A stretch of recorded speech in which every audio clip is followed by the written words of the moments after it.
Sekarang saya mau Pak Asep Rahmat Fajar dari Komisi Yudisial. Bagaimana Pak Asep lihat putusan dari Mahkamah Agung ini? Yang saya dengar hakim-hakim agung yang lain pun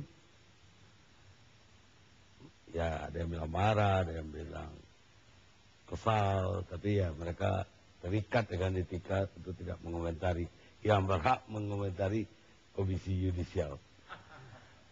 Ya, makasih Bang Karni. Ya, pertama perlu saya sampaikan bahwa Komisi Yudisial memang di Kamis lalu itu mendapatkan pengaduan terkait kasus ini dari beberapa lembaga yang mungkin publik juga sudah tahu. Banyak juga dari NU yang hadir dan Granat juga itu. Nah, di luar itu kami pun mendapatkan banyak informasi seputar kasus ini. Nah, kaitannya dengan wewenang Komisi Yudisial. Komisi Yudisial secara konstitusi dan diamanatkan oleh undang-undang kan bermainnya di ranah apakah ada pelanggaran kode etik dan pedoman perilaku hakim atau tidak. Tidak kayak konten dari vonis. Tidak dari konten vonis. Masalah vonis itu kami analisis sebagai pintu masuk melihat apakah ada kemungkinan pelanggaran kode etik, itu iya. Nah, tapi pada waktu kami minta atau diminta untuk menyatakan benar salah, membatalkan, tidak mungkin kami lakukan. Ya. Nah, terkait dengan wewenang itu, saat ini Komisi Yudisial telah melakukan proses telaah dan juga bahkan investigasi. Itu sebagaimana disampaikan juga oleh beberapa komisioner KY di beberapa media, bahwa untuk kasus ini kami bahkan kerjasama juga dengan beberapa lembaga negara lain yang memang bisa memberikan informasi kepada kami terkait dengan apakah ada dugaan pelanggaran atau tidak. Misalnya banyak pihak meminta kita kerjasama dengan PPATK. Ya, itu memang bagian dari SOP kami seperti itu. Bahkan dengan BNN pun seperti tadi dibilang oleh Pak Beni, itu beberapa kali kita juga lakukan pemantauan bersama. Apa sudah ada indikasi yang diketemukan sampai hari ini terjadi pelanggaran etika? Kalau dari waktu, kita baru dapat aja Kamis lalu, Bang Karni, agak berat itu.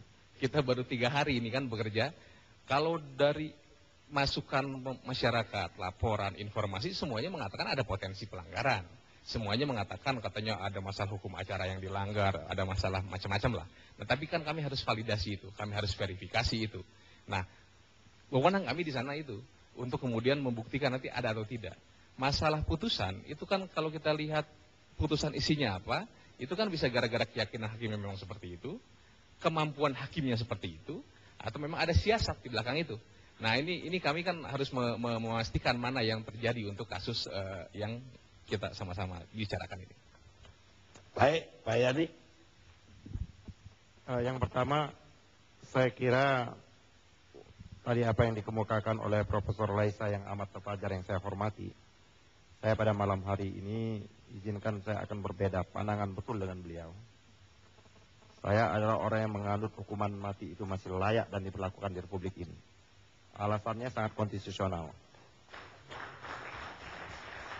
Pasal 28J ayat 1 mengatakan setiap orang wajib menghormati hak asasi manusia orang lain dalam tertib kehidupan bermasyarakat, berbangsa dan bernegara. Pasal 28J ayat 2 dalam menjalankan hak dan kebebasannya, setiap orang wajib dan tunduk kepada pembatasan yang ditetapkan dengan undang-undang dengan maksud semata-mata untuk menyamping pengakuan serta penghormatan atas kebebasan orang lain dan untuk memenuhi tuntutan yang adil sesuai dengan pertimbangan moral, nilai-nilai agama, keamanan, dan ketertiban umum dalam satu masyarakat demokratis. Saya kira perdebatan merumuskan pasal ini memang terjadi pada waktu pembahasan amandemen kita. Ada paham yang meletakkan kebebasan yang sebebas-bebasnya, tadi HAM yang sebebas-bebasan, ada yang membatasi. Maka di Undang-Undang Dasar kita ini dikunci pasal 28J ini menurut pembuat Undang-Undang Dasar ini. Inilah yang disebut dengan kewajiban azazi. Ada hak dan ada kewajiban azazi. Kita bisa bayangkan Bang Karni, tadi katakan 50 orang tiap hari meninggal. Mereka punya hak untuk hidup juga. 1.500 orang meninggal tiap bulan. Mereka punya juga hak hidup. Bagaimana dengan kasus narkoba ini kalau dengan alasan dengan menggunakan huruf A tadi, huruf 28 huruf I. Oleh karena itu, saya kira sebagaimana dikemukakan oleh Bung Rabli, persoalan ini konstitusionalitas sah, kecuali Undang-Undang Dasar kita rubah dulu. Itu yang pertama catatan saya, dan saya mohon izin berbeda dengan Profesor Raika Marzuki yang Halal kok, jadi nggak perlu minta izin. Yang kedua, Bang Karni, ini masalah kasus ini ada dua hal menurut saya. Dalam konteks bagaimana KAI, saya kira KAI perlu juga memang ini meneliti dalam bukan substan, tapi bagaimana perilaku. Karena hakim ini kan sudah tidak hanya kasus yang pertama tadi Bang Karni, sudah berulang kali ini. Ini patut diduga kalau sudah berulang kali ini mungkin terjadi hengki-pengki atau terjadi sesuatu lah, dan itu adalah ranah KAI untuk meneliti itu dan menerima masukan yang cukup banyak dari masyarakat, NU dan lain sebagainya. Kejahatan yang dilakukan narkoba ini menurut pandangan saya Bang Karni lebih dahsyat daripada korupsi. Korupsi bisa kita melakukan hukuman tambahan untuk menyita dan membersihkan aset recovery. Tapi narkoba ini kejahatannya luar biasa, membunuh orang yang belum hidup, membunuh calon orang yang bakal lahir. Oleh karena itu, kalau tadi alasan Menteri Hukum HAM tadi mengatakan dengan membebaskan dan agar warga negara kita juga dibebaskan di luar negeri, menurut saya tidak imbang. Baik di Indonesia maupun di luar negeri, kalau dia menyangkut masalah narkoba maka dia layak dihukum mati menurut saya. Yang kedua, kalau kasus Denny ini yang diberikan gerasi ini, saya kira kita agak sulit mengatakan bahwa dia ini kurir. Agak sulit nalar kita mengatakan kurir semata-mata. Karena yang dibawa ini kalau kita gambarkan tadi adalah 3,5 kg heroin, 3 kg koin. Ini kalau bukan orang jaringan dari mafia itu tidak mungkin. Ya tapi dalam jaringan itu fungsinya kurir. Itu dalam bentuk alibi yang dibuat dalam persidangan. Loh, memang dia ditukasi ke London bawa. Karena bagian jaringan mafia itu memang ada bagian kurir, ada bagian itu terus. Dia ada bagian ini. Kalau mata rantai kurir ini kita tidak berikan hukuman juga ini bagian terus. Dan ini sesungguhnya gerasi yang diberikan presiden ini adalah menurut saya juga, saya yakin juga mungkin presiden tidak menerima masukan yang cukup banyak dari pembantu-pembantunya. Atau masukannya kasih gerasi bisa juga. Karena gerasi ini kan tidak hak mutlak lagi sejak amandemen. Dulu sebelum amandemen memang hak mutlak. Tapi sejak amandemen maka dia harus memperhatikan pertimbangan Mahkamah Agung. Mahkamah Agung dalam konteks ini sudah memberikan pertimbangan tidak layak untuk diberikan gerasi. Nah yang ini yang mungkin, Presiden kan mungkin juga tidak tahu. Yang seharusnya diberikan oleh Kementerian Hukum dan HAM pertimbangan-pertimbangan ini. Buat apa Kementerian Hukum selama ini wakilnya yang mengobrak-abrik bersama Pak Benny Mamoto di Riau, mau memerangi narkoba, tapi dalam hal-hal yang penting dia tidak memberikan pendapat yang cukup bagus pada Presiden. Saya kira Presiden perlu mengevaluasi kementerian ini. Jangan-jangan memang sudah tidak layak lagi mereka di sana itu. Ini bukan gara-gara ada sentimen sama Denny Indrayana. Saya kira saya tidak sentimen dengan orang. Saya tidak pernah, dia sahabat saya juga. Oh, tak. Ya kan? Yang kedua, Bang Karni, saya kira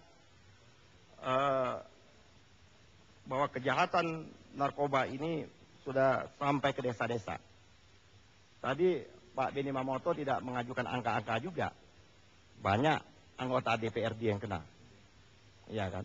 Banyak pejabat-pejabat ketika ada bupati, wakil bupati. Bagaimana kita bisa bayangkan penyelenggara negara ini dan terakhir hakim lagi yang kena ini. Jadi kalau kita tidak komit betul dengan hukuman yang tegas seperti Malaysia, maka Indonesia ini menjadi pasar yang paling empuk bagi jaringan narkoba.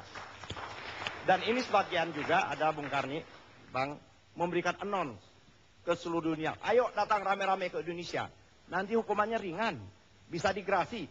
Kalau hukuman mati ada kelompok-kelompok yang membela kita, yang anti hukuman mati. Ya, tapi hukuman mati ini udah pernah kita laksanain. Udah dilaksanakan, udah dieksekusi. Tidak bertambah rendah, tambah naik. Ada hukuman mati saja Bang Karni tidak bertambah rendah, apalagi tidak ada hukuman mati. Mungkin lebih dahsyat lagi. Mungkin bisa lebih meninggal itu 100 atau 1000 per orang tanpa hukuman mati per hari. Saya beri catatan. Silakan Pak, silakan. Saya dalil sedikit aja. Saya beri catatan sama statement Bung Yani. Jangan kita mencampur aduk pasal 28I ayat 1 dengan pasal 28J. Dengan tidak mengurangi penghormatan saya kepada beliau, beliau mencampur aduk. Nah, mengacaukan itu. Pasal 28I ayat 1 ya, itu underogable right. Dalam keadaan apapun juga tidak bisa dikurangi. pasal 28J itu mencontoh artikel 29 Declaration of Human Rights. Seseorang di dalam menggunakan kebebasannya dibatasi dengan undang-undang. Lain pengertian dikurangi dan dibatasi. Maaf Adinda ya. Saya panggil Adinda. Ya. Saya ingin mengatakan dengan tidak mengurangi penghormatan saya kepada Adinda, Adinda keliru. Baik. Terima kasih. Saya kira saya membaca dari memori perdebatan dan risalah-risalah konstitusi ini. Pandangan profesor adalah pandangan akademis. Saya melihat pandangan perdebatan pada waktu The Founding Father Jilid 2 menyusun konstitusi ini. Inilah yang menunjukkan yang disebut adalah kewajiban asasi kita. Saya kira kita berbeda pandangan di sisi. Saya kira dua-duanya kita udah dengar. Sekarang kita minta Pak. Iya. Habib. Saya agak aneh melihat bangsa kita saat ini. Antara yudikatif, eksekutif, kok permisif sekali dengan narkoba. Ya, ada apa pokok begitu mudahnya? Ya, apalagi menyatakan bahwa sesungguhnya hukuman mati itu tidak konstitusional. Ini kan offset berarti MA, bukan tugas dia. Kan MK ini kerjaannya. Nah, itu udah satu hal. Yang kedua, saya punya catatan. Ada tentang surat edaran MA yang menggambarkan tentang bahwa sesungguhnya, ya saya bacakan saja, nomor 1 2000 tentang pemindanaan agar setimpal dengan berat dan sifat kejahatannya. Harus timpal gitu. Kita tahu bahwa sesungguhnya dampak daripada narkoba ini cukup berat. Seperti apa yang diungkap Pak Kani di awal tadi sudah detail sekali. Saya pikir itu data kita sama. Dan kita harus pikirkan juga trickle down effect-nya. Ya, contoh kasus si Novi kemarin. Ya, atau kasus si Afriani. Coba gara-gara narkoba dia nubruk berapa orang? Ya toh, Afriani. Ya, 7. Nah, Novi kemarin begitu. Padahal ketika Novi sebelumnya sudah. Coba kalau dihukum berat saat itu. Nggak bakal. Nah, akhirnya terjadi lagi. Maksud saya, bahwa ternyata hal kayak begini harus menjadi keputusan besar kita. Presiden kita sudah cantik pada tanggal 30 Juni itu pidato. Menyatakan di hari narkoba bahwa sesungguhnya saya tidak akan memberikan grasi kalau akan merusak nasib bangsa kita. Apalacur ternyata di ungkapannya itu terjadi berbeda pada waktu-waktu yang selanjutnya. Saya pikir ini harus menjadi perhatian kita. Dan ini sampai di DPR sendiri menjadi kegelisahan. Ada semacam gambaran ingin interpelasi itu ada. Moga-moga nggak terjadi. Tapi kalau terjadi itu juga wilayah politik yang tidak bisa disalahkan. Yang kedua, hukuman mati. Hukuman mati ini kan masalah politik hukum pidana yang berbeda-beda di mana-mana negara. Dan kalau di kita MK sudah setuju. Tidak ada masalah. Ya kan? 2007 itu menyatakan seperti itu. Kalau kita berpendapat lebih jauh lagi, apalagi kalau kacamata Islam, jelas dalam kisos itu jelas ada kehidupan yang lebih bagus. Gitu. Nah, jadi saya melihat bahwa kita perlu mendengar dari pengalaman BNN tadi, dari orang-orang yang ditahan di dalam lapas-lapas itu, malah jadi pengendali dia. Malah bisa mengatur dan menata pembiayaan-pembiayaan yang meringankan. Jangan-jangan orang yang di dalam itu bisa jadi bandar lagi dan uangnya untuk menurunkan hukumannya. Nah itu. Jadi saya melihat, saya menyarankan agar Kejaksaan Agung buat PK untuk PK. Gitu. Asal dasarnya apa? Karena masalah publik kita. Ya tapi tambah kacau lagi hukum kita. Kejaksaan PK. Ya habis bagaimana Pak? Kalau lihat begini gak ada usaha, melihat rusak masyarakat makin rusak. Mau didiamin terus? Ya tapi kita berusaha lagi dengan PK melawan PK. Ya makanya itu boleh nggak kita lakukan. Kalau dasarnya publik diizinkan, why not? Nah gitu. Menurut Pak Abu Bakar ditembak mati aja semua bandar di dalam penjara itu. Saya dari awal tanya tuh Pak Beni. Pak Beni, tanya di beberapa tracker saya. Berapa kali saya katakan, kenapa giliran teroris dengan mudahnya kita tembak? Kenapa narkoba yang berbikin lipatan ganda? Tembak aja udah yang kayak begitu. Benar, sebagai juru bicara presiden dari ini yang ada di sini. Terima kasih Bang Karni. Kawan-kawan, saya rasa yang kita diskusikan dipimpin oleh senior kita Bang Karni yang besok akan ada perayaan 40 tahun berkarya sebagai wartawan dengan launching bukunya. Saya mengajak kita melihat permasalahan ini jangan kita campur adukkan, tapi case per case. Saya sependapat kalau mengenai Pak Imron, ya, di mana kerja Hakim Agung Imron, ya, Hakim Agung Imron, ya, apa yang dikatakan dari awal Pak Henry Yosodiningrat, begitu juga semua saya rasa seirama, termasuk KY. Ya, kita terenyuh. Kenapa? Apapun hukuman mati itu masih hukum positif. Jadi kita harus hormati itu. Tapi kita percayakan kepada KY.